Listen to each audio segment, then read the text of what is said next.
Whenever I see a list of three things, I immediately think about parallelism, and this question's no different. So parallelism is our first screen here. If you look at answer choice A, which obviously gets switched up in D and E, but if you look at answer choice A, three things happen. The groundwater permeates the bone, washes away its components, and replaces them. And all of those are similar verb forms. It permeates, washes, and replaces, versus an answer choice B, which is permeates, washes, and those are replaced. So the parallelism gets broken in B, and I dislike that. In answer choice C, which permeates, washing away, to be replaced. So that's no longer a list of three things. It could potentially be correct in a different format, not being a list of three things, but I think here that's going to be incorrect, because to say the groundwater, which permeates the bone, washing away its organic compounds, to be replaced with minerals, it's unclear the meaning of that sentence.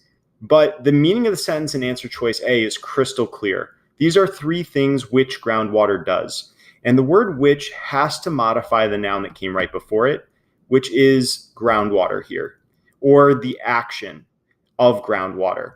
Either way you read it, groundwater permeates the bone, washes away its organic components, and replaces them. So we really like answer choice A from a parallelism standpoint.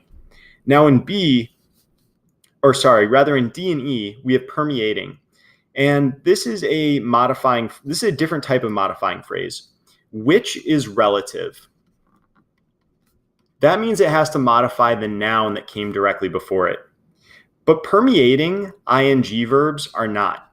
They can modify things way further up in the sentence. They can be used as adverbs to describe action. And here, if you imagine stopping after the word bone in both D and E, it sounds a lot worse than if you stopped after the word bone in A. So reading A, normally a bone becomes fossilized through the action of groundwater, which permeates the bone, versus D, normally a bone becomes fossilized through the action of groundwater, permeating the bone. That sounds like permeating the bone is describing the fossilization, not the groundwater itself. So saying normally a bone becomes fossilized, permeating the bone, that sounds like a totally different story than we get in answer choice A. And I think answer choice A is clearer because the modifier has to describe the groundwater because it's relative. So I think that answer choice D and E are unclear because of their modifiers, which are a lot more flexible. Now, typically a which modifier or a relative modifier, like the word which, is going to be misused. But I think here they used it in a way that it added more clarity because it can only be used in one specific sense.